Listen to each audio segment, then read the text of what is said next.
उत्तर प्रदेश के मुख्यमंत्री योगी आदित्यनाथ ने ट्रूनेट मशीनों का किया लोकार्पण। कहा, मशीन लगने से टेस्टिंग क्षमता में इजाफा होगा। प्रदेश के पास कोरोना से निपटने की हर सुविधा है।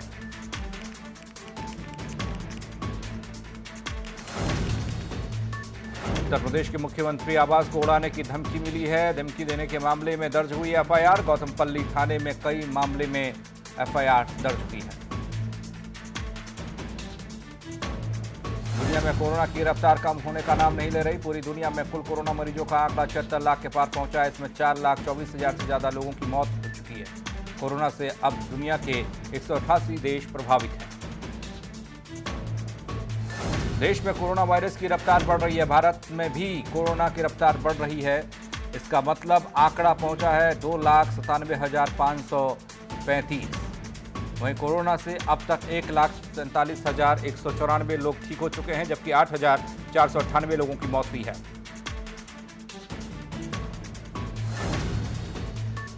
यूपी में भी कोरोना की रफ्तार पर लगाम नहीं लग पा रही है। अब तक कोरोना के 12,616 मरीज सामने आ चुके हैं। वहीं 7,609 मरीज ठीक भी हुए हैं। अब तक 365 लोग जान गंवा चुके हैं। अगर बात उत्तराखंड की करें तो उत्तराखंड में भी कोरोना मरीजों की संख्या बढ़कर 1,692 हुई है। 37 नए मामले सामने आए हैं। 771 मरीज का इलाज चल रहा है। 895 मरीज इलाज के बाद ठीक हुए हैं। देश की राजधानी दिल्ली में कोरोना का विस्फोट जारी है। पिछले 24 घंटे में दिल्ली में कोरोना के 1,877 केस सामने आए हैं।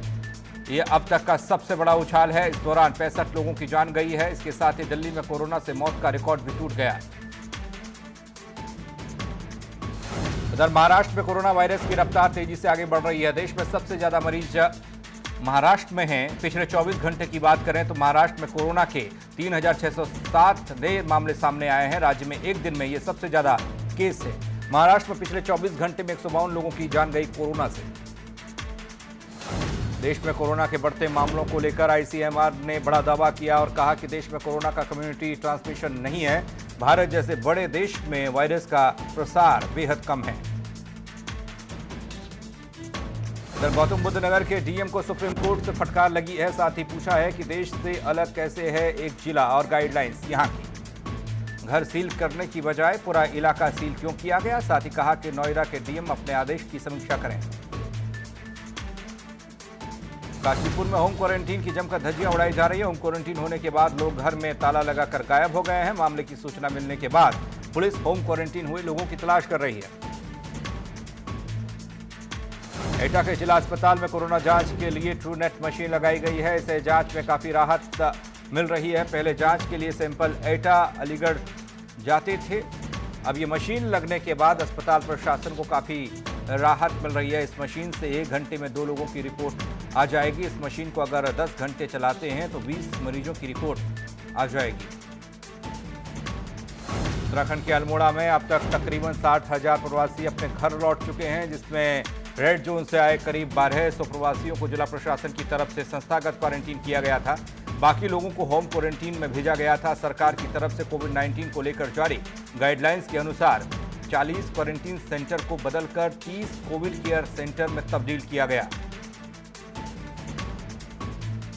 हमीरपुर में कोरोना मरीजों की संख्या बढ़ती जा रही है। कोरोना के 18 नए मामले सामने आए हैं। एक साथ 18 लोगों की रिपोर्ट पॉजिटिव आई है। कोरोना के बढ़ते मरीजों को देखते हुए प्रशासन पूरी तरह से अलर्ट हुआ है। वहीं जिले में कोरोना मरीजों की संख्या बढ़कर 40 हुई है। बदायूं में 5 नए कोरोना संक्रमित मामले सामने आए। सभी को इलाज के लिए अस्पताल में भर्ती किया गया। 5 कोरोना मरीजों में एक महिला भी शामिल है। नए मामले सामने आने के बाद प्रशासन पूरी तरह से अलर्ट मोड पर है।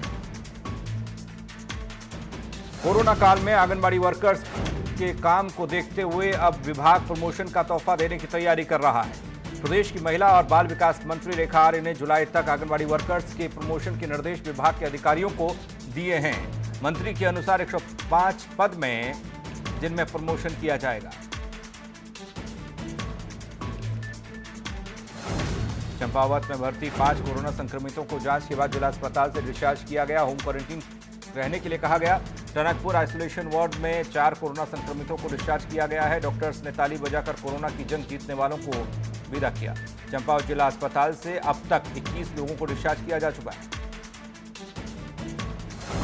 ऋषिकेश एम्स में कोरोना से 24 घंटे के भीतर 2 कोरोना मरीजों की मौत हो गई। एम्स में अब तक कोरोना से 9 लोग अपनी जान गंवा चुके हैं। कोरोना संक्रमण के दौर में पिथौरागढ़ के लोगों को बड़ी राहत मिली है। स्वास्थ्य विभाग ने कोरोना की जांच के लिए बेस अस्पताल में ट्रूनेट मशीन स्थापित की है, जिसकी मदद से कोरोना संक्रमित की जांच की जा रही है। हालांकि अभी भी पॉजिटिव केस को कंफर्म करने के लिए सैंपल को हायर लैब भेजना ही होगा, लेकिन नेगेटिव केस को वहीं डिटेक्ट किया जा सकता है। उत्तर प्रदेश में 69,000 सहायक शिक्षक भर्ती मामले में हाईकोर्ट की डबल बेंच का आदेश आया है। सिंगल बेंच के फैसले पर डबल बेंच ने रोक लगाई है। शिक्षक भर्ती पर लगी रोक को डबल बेंच ने हटा दिया। सिंगल बेंच के खिलाफ डबल बेंच में गई यूपी सरकार। अयोध्या विवाद के बाद अब सुप्रीम कोर्ट में काशी मथुरा विवाद पर भी याचिका दाखिल की गई है। प्लेस ऑफ वर्शिप एक्ट 1991 को चुनौती दी गई है। याचिका में काशी और मथुरा विवाद को लेकर कानूनी कार्रवाई को फिर से शुरू करने की मांग की गई है। प्लेसेस ऑफ वर्शिप एक्ट में कहा गया है कि 15 अगस्त 1947 को जो धार्मिक स्थल जिस संप्रदाय का था वो आज और भविष्य में भी उसी का रहेगा। पिथौरागढ़ के उच्च हिमालयी इलाकों को एसडीआरएफ की तरफ से 49 सैटेलाइट फोन दिए गए हैं। सैटेलाइट फोन के जरिए अब ये इलाके बाकी दुनिया से जुड़ सकेंगे। इन इलाकों में ये फोन सेवा 2018 से बंद पड़ी थी। सैटेलाइट फोन मिलने से धारचूला के 34 और मुनस्यारी के 15 गांव संचार सेवा से जुड़े हैं। इस फोन से एक कॉल के लिए लोगों को 12 रुपये खर्च करने होंगे। आज पूरी दुनिया विश्व बाल श्रम निषेध दिवस मनाए रही है। हर साल 12 जून को इसे मनाया जाता है। इसकी शुरुआत साल 2002 में की गई थी। ये दुनिया भर में बाल श्रमिकों की कठिनाइयों के बारे में जागरूकता पैदा करने के लिए शुरू किया गया था। यूनिसेफ की तरफ से 2017 में जारी आंकड़ों के अनुसार भारत में कम से कम 12% बच्चे किसी न किसी तरह के बाल श्रम में लगे हुए हैं। मुख्यमंत्री योगी आदित्यनाथ ने बाल श्रमिक विद्या योजना का शुभारंभ किया है। 8 से 18 साल के बच्चों के लिए योजना बनाई गई है। पहले चरण में 2000 छात्र छात्राओं को इसका फायदा मिलेगा। प्रदेश का श्रम विभाग अब उनकी शिक्षा का पूरा खर्च उठाने के साथ ही बाल श्रम से राज्य को मुक्त कराएगा।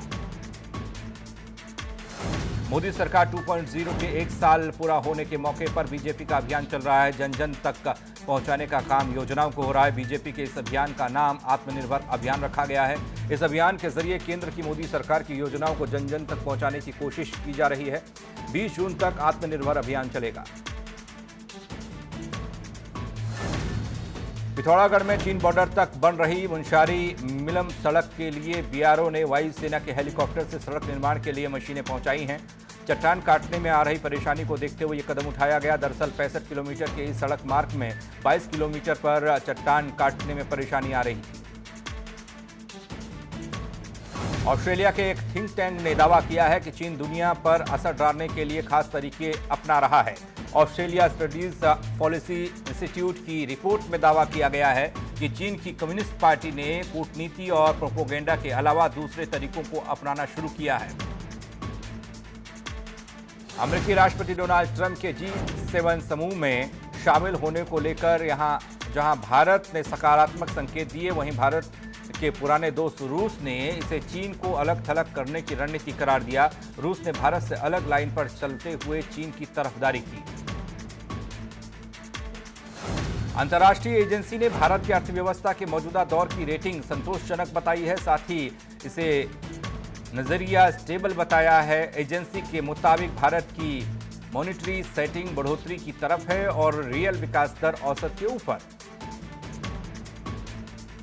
भारत ने ब्रिटेन से अनुरोध किया है कि भगोड़े शराब कारोबारी विजय माल्या के शरण देने के अनुरोध पर विचार न किया जाए। ये जानकारी गृह मंत्रालय ने दी है। इसके पहले बताया गया था कि विजय माल्या ने ब्रिटेन सरकार के समक्ष मानवीय आधार पर शरण देने की अपील दायर की है।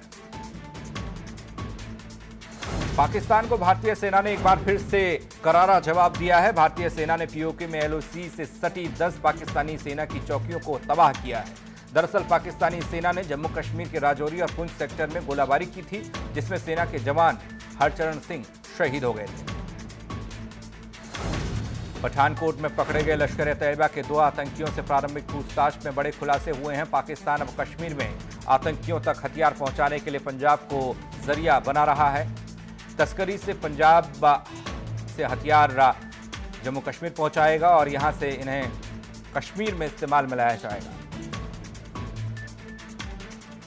उत्तराखंड के मुख्यमंत्री त्रिवेंद्र सिंह रावत ने कहा कि मुख्यमंत्री स्वरोजगार योजना में वास्तव में जरूरतमंदों और बेरोजगारों को प्राथमिकता दी जाए। सभी विभागों में चल रही स्वरोजगार योजनाओं को मुख्यमंत्री स्वरोजगार योजना के साथ जोड़ा जाए। सीएम ने कहा कि सोलर और पिरूल प्रोजेक्ट की आवश्यक प्रक्रियाएं समय पर पूरी हों। मुख्यमंत्री रावत ने वीडियो कॉन्फ्रेंसिंग के जरिए जिला अधिकारियों के साथ बातचीत की, सोलर व पिरूल परियोजनाओं की समीक्षा की। क्वारंटीन सेंटर में हुई आत्महत्या के मामले में स्वास्थ्य मुख्यालय ने जांच के आदेश दिए हैं। महानिदेशक और सीएमओ ने इस मामले को गंभीर बताया है। दरअसल क्वारंटीन सेंटर में एक युवक ने आत्महत्या की थी, लेकिन 48 घंटे से ज्यादा वक्त बीत जाने के बाद भी उस पर किसी की नजर नहीं पड़ी। खबर देहरादून से।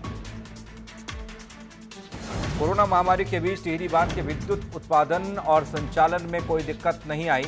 यहां तमाम सुरक्षा इंतजामों के बीच काम किया जा रहा है। उत्पादन में लगे कर्मचारियों और अधिकारियों को कोरोना संक्रमण से बचाने के लिए सैनिटाइजेशन का काम किया जा रहा है। टिहरी और कोटेश्वर परियोजना को मिलाकर करीब 17 मिलियन यूनिट प्रतिदिन विद्युत उत्पादन किया जा रहा है। जम्मू कश्मीर में पेट्रोलिंग के दौरान नैनीताल के रहने वाले एक और जवान ने शहादत पाई है। शहीद ने 2012 में एवरेस्ट फतेह कर तिरंगा लहराया था। उनकी शहादत की खबर सुनकर इलाके में शोक दौड़ा। शहीद के परिवार में पत्नी, एक बेटा और एक बेटी है। मैनपुरी और इटावा में जनहानि पर मुख्यमंत्री योगी आदित्यनाथ ने शोक जताया है। आकाशीय बिजली और आंधी तूफान से कई लोगों की जान चली गई। मुख्यमंत्री योगी ने मृतक के परिजनों को 4-4 लाख रुपए की आर्थिक मदद की बात कही है। साथ ही प्रभावित लोगों को राहत पहुंचाने का निर्देश दिया गया। कोरोना काल में बैंकिंग कॉरेस्पोंडेंट की भूमिका को मददगार बताते हुए मुख्यमंत्री योगी आदित्यनाथ ने कहा कि उत्तर प्रदेश की आबादी को देखते हुए इनकी संख्या बढ़ाने की जरूरत है। जन जन तक, विशेषकर ग्रामीण इलाकों में बैंकिंग सुविधाओं के प्रसार में बैंकिंग प्रतिनिधियों की महत्वपूर्ण भूमिका है। यूपी के मुख्यमंत्री योगी आदित्यनाथ ने कहा कि प्रस्तावित इलेक्ट्रॉनिक मैन्युफैक्चरिंग पॉलिसी को बढ़ावा देना चाहिए ताकि रोजगार के अवसर को बढ़ावा मिल सके। साथ ही कहा कि औद्योगिक विकास को गति देने के लिए वित्तीय संसाधन बढ़ाने होंगे। ये निवेश को आकर्षित करने वाली पॉलिसी है। आगरा में एटीएम से चोर ने 6 लाख कैश लिया और फरार हो गया। चोर ने एटीएम खोलकर चोरी की है। सूचना पर घटनास्थल पर पहुंची पुलिस ने जायजा लिया। साथ ही चोर की तलाश में जुट गई पुलिस। अलीगढ़ के खैर थाना इलाके से तमंचे के बल पर लूट की खबर सामने आई। दरअसल कुछ हथियारबंद बदमाश किराना थोक विक्रेता की दुकान में घुसे और तमंचे की बल पर लाखों की लूट की ये पूरी घटना वहां लगे सीसीटीवी में कैद हुई। फिलहाल मौके पर पहुंची पुलिस फुटेज के आधार पर अब छानबीन कर रही है। नोएडा के थाना फेज 3 के पुलिस ने हत्या आरोपी को गिरफ्तार किया है। 3 साल से आरोपी फरार चल रहा था। 2017 में लूट के बाद 2 व्यापारियों को गोली मारी थी, हत्या की थी। बताया जा रहा है कि आरोपी पुलिस भर्ती की तैयारी कर रहा था। रुद्रपुर में खनन माफिया नियमों की अवहेलना लगातार करते हैं। नियमों को ताक पर रखकर ओवरलोडिंग का खेल धड़ल्ले से चल रहा है, जिससे न केवल सरकारी संपत्ति को नुकसान पहुंचा बल्कि दुर्घटनाओं का अंदेशा भी बढ़ा।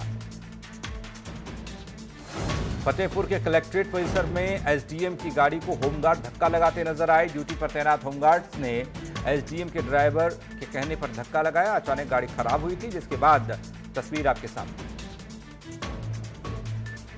मुरादाबाद में नवी वाहिनी पीएससी की 200 महिलाओं को जंगल ट्रेनिंग दी जा रही है। ट्रेनिंग के दौरान बताया गया कि जंगल में ड्यूटी के दौरान कई बार ऐसे मौके आते हैं जब नक्सलियों और आतंकियों से सामना करना होता है। कई बार ऐसे रेस्क्यू करने पड़ते हैं जब साथियों और अन्य लोगों को बचाना होता है। खुद फंस जाने पर निकलने का रास्ता नहीं सूझता, तब इन हालातों में धैर्य और साहस से निपटा जाता है। झांसी से दबंग किराएदार ने महिला के साथ अभद्र व्यवहार किया, मारपीट की यह खबर निकल कर आई। जबरन मकान में घुसकर महिलाओं से मारपीट की गई। महिलाओं ने अकेले अपने दम पर दबंग किराएदार से लोहा लिया। सारी हरकत सीसीटीवी में कैद हुई। सोनभद्र में नदी में नहाते समय 2 युवक डूब गए। एक युवक सुरक्षित बच गया, वहीं दूसरा युवक लापता हो गया। गोताखोरों की मदद से युवक की तलाश की जा रही है। रेणुकूट के रहने वाले हैं दोनों युवक। फर्रुखाबाद में मजदूरों को मनरेगा के तहत काम मिल रहा है, जिनकी रोजी रोटी का अच्छे से इंतजाम भी हो रहा है। पूरे 1 सप्ताह की मजदूरी मजदूरों के खाते में पहुंच रही है, जिससे मजदूरी के बकाया रहने की कोई समस्या मजदूरों के सामने नहीं है। गोड्डा में सिविल लाइन चौकी में अनामिका शुक्ला पहुंची। फर्जी टीचर मामले में सिविल लाइन चौकी पहुंचकर तहरीर दी है। वहीं मीडिया के सवालों का अनामिका शुक्ला ने जवाब नहीं दिया और शिक्षा विभाग से सवाल करने की सलाह दी। पुलिस ने मुकदमा दर्ज किया है और आगे की कार्रवाई में जुटी है। फर्जी प्रमाण पत्रों के सहारे यूपी के कई जिलों में शिक्षक के पद पर तैनात युवती अनामिका शुक्ला के मामले में कन्नौज कनेक्शन भी अब सामने आया है। इस पूरे प्रकरण के मास्टरमाइंड पुष्पेंद्र सिंह के भाई जसवंत सिंह को मैनपुरी से गिरफ्तार किया गया। पूछताछ में जसवंत ने बताया कि रामपुर में माध्यमिक विद्यालय में फर्जी दस्तावेजों के आधार पर प्रिंसिपल के पद पर विभव नाम से तैनात था। आगरा में मकान के किराए को लेकर किराएदार और मकान मालिक में मारपीट हो गई। समय पर किराया न मिलने पर किराए पर रह रहे लोगों के साथ मारपीट हुई है। मारपीट में जमकर लात घुसे और लाठी डंडे चले। मारपीट का वीडियो सोशल मीडिया पर वायरल हुआ है।